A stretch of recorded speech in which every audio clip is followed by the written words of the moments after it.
So I took it easy today and watched some wrestling documentary stuff and posted about that on the Entertainment Guy, and did a video with Yvonne, posted that on the Entertainment Guy related to the fifth season of Lucifer and having finished the first half of that.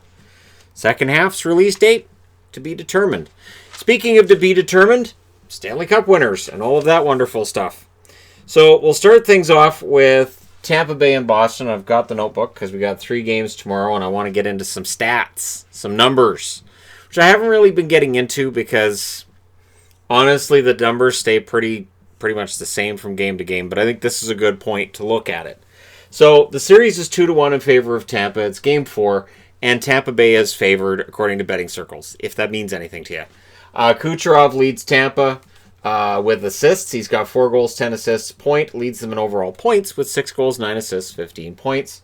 On the Boston side, in 11 games, the same number Tampa's played, 7 goals, 5 assists for Marchand, and Krejci with 3 goals and 7 assists. And I have some concerns with Boston starting to crop up again, and they're very similar concerns to the ones I had during the round robin. And here we are, we're back again. And I think Tampa Bay's the better team. I do. I think the Tampa Bay is legitimately a better team than the Boston Bruins, and we'll see whether or not that changes. And once I get over to the statistical side, we can talk about that. But yeah, I legitimately think that Tampa Bay is the better team. And it's just that is how I see it. I understand where everybody was in the standings at the time of the pause, now how far ahead Boston was to everybody, but Tampa Bay, I feel, is better. Next up, we're going to talk about Philly and the Islanders. So this one starts at noon Eastern, which is 9 a.m. Pacific. This one starts at 7 Eastern, which is 4 o'clock Pacific. This series is tied at 1 between the Flyers and the Islanders, and it's going to be interesting to see how this one goes. So Kevin Hayes leads Flyers in points. 11 games, 3 goals, 6 assists. He's the forward that I think is trying the hardest. So it makes sense that he's got the most points. And he really has been trying the hardest. Giroux should be on this list. I'm not sure what's going on there. Voracek, 10 games, 4 goals, 4 assists, 8 points for Voracek. Voracek's been good. He's been better in some games than in others. But in general, the effort is there. And those are your 2 main forwards if you are the Islanders you have to worry about. The Islanders are favorites in this game tomorrow. They're betting odds favorites. I'm mildly surprised that Philadelphia isn't considered the sexy pick here, but it is the Islanders that are favored. Bailey leads the Islanders in points, 2 goals and 9 assists, 11 points, which may surprise some people because Bailey hasn't been overly prominent, but he's productive. Beauvillier, 7 goals, 3 assists for 10 points in 11 games. Anthony Beauvillier's been absolutely fantastic. Big fan of his work in these playoffs. I would expect at least a goal out of him tomorrow, probably. I expect a huge bounce back. I can understand them being favorites in betting from people who are watching this, that they are due for a bounce back. And so we'll see whether or not the Flyers can, for 2 games in a row, hold them off and win the game. We'll see what the Flyers can do. And of course, I've gone back to the gritty magnet for the previews. And that means the Flyers magnet is back on the board. I've actually ordered a brand new Flyers magnet, but it's not supposed to get here until like the middle of September because it's getting imported from the States. So by then, we'll see whether or not the Flyers are still in. It's kind of fun. It's the metallic one. It's like it's an auto emblem. And it's like the Tampa one I have. I'm not using it right now, but it would be fun to have that because I thought, well, it's not a different logo, but it's metallic, so it's kind of fun. We'll see whether or not it gets here while they're still in the playoffs. All right, but the other game, of course, Vancouver and Vegas. This will start at 9:45 Eastern, 6:45 Pacific. So there's 2 hours and 45 minutes between these two. There's 7 hours between these two, which means I'm going to get my Gran Turismo in tomorrow too, which is nice. It's been nice being able to play Gran Turismo the last couple of days. Just the stuff I do during downtime that I don't talk about on the Hockey Channel. 1-1 tie in this series, much like this one, and Vegas is a favorite in Game 3 because I expect Vegas to be a favorite in basically every game. It makes sense. Vegas is the better team, and I don't think that I'm telling tales to say it. The best team doesn't always win a series. I've discussed that before. I know there's been times where I've said this team wins a series, that team was the better team, but they didn't win the series, and sometimes people say, well, the best team always wins the series. I would say that it is possible for a team to get hot and score an upset over a team that is fundamentally probably better than they are. So for Vancouver being underdogs, they embrace this role. We'll see whether or not they can come through tomorrow night. Shea Theodore, 10 games, 4 goals, 7 assists, 11 points. Absolutely dynamite play from him. He is on a whole other level right now for Vegas. And Smith, 10 goals, 4 goals, 6 assists, 10 points. Stone also, he's got 5 goals, 5 assists. I don't have him up there, but Mark Stone has 5 goals and 5 assists for Vegas.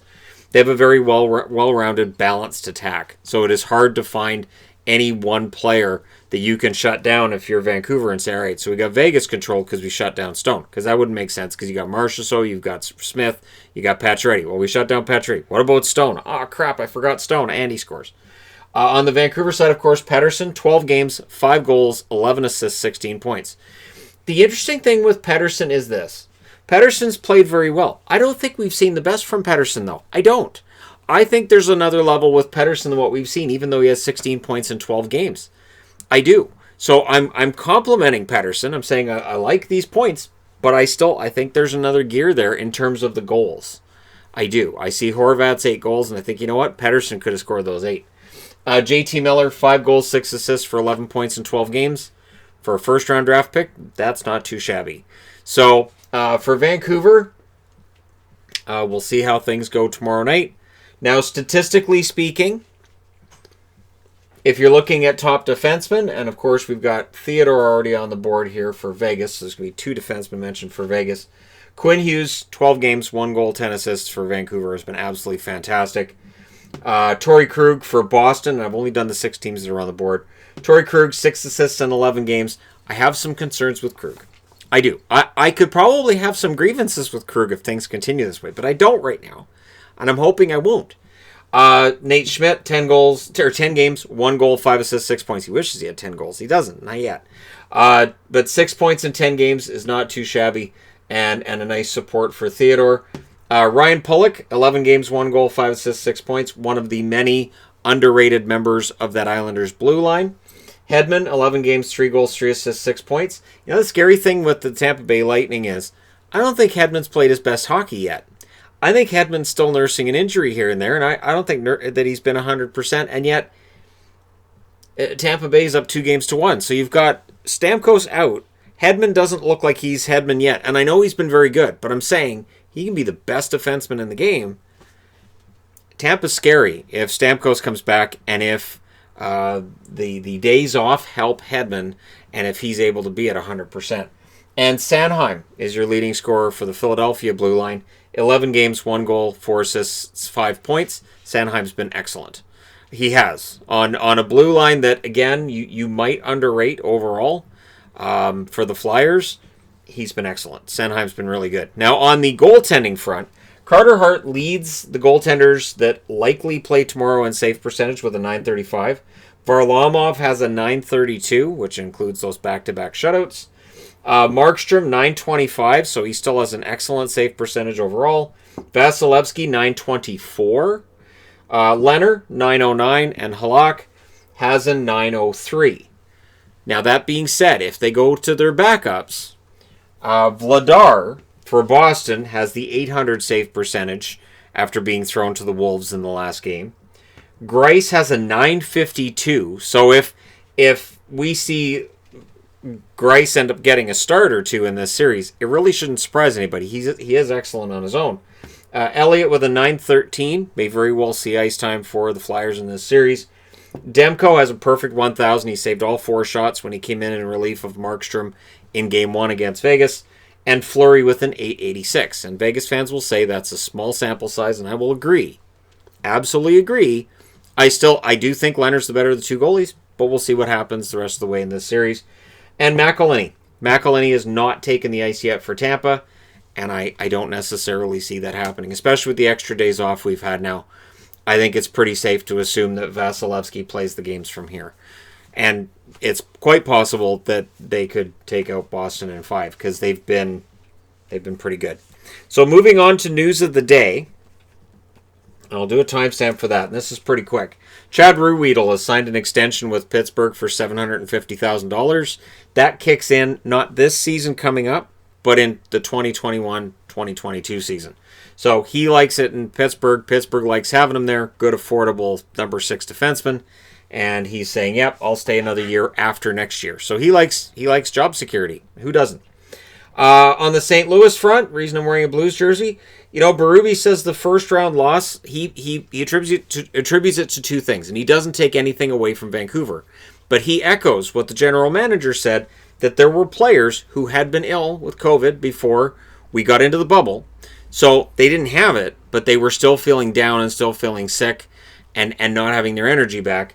And that combined with the fact that the Canucks were a hungrier team, as that series wore on, the Canucks became the victors.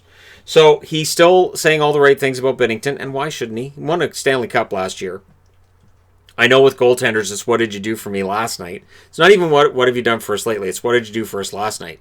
Well, I had 3 shutouts before that. Yeah, we don't care. What did you do last night? Well, I allowed 3 goals. Right, you suck. So that's where we're at.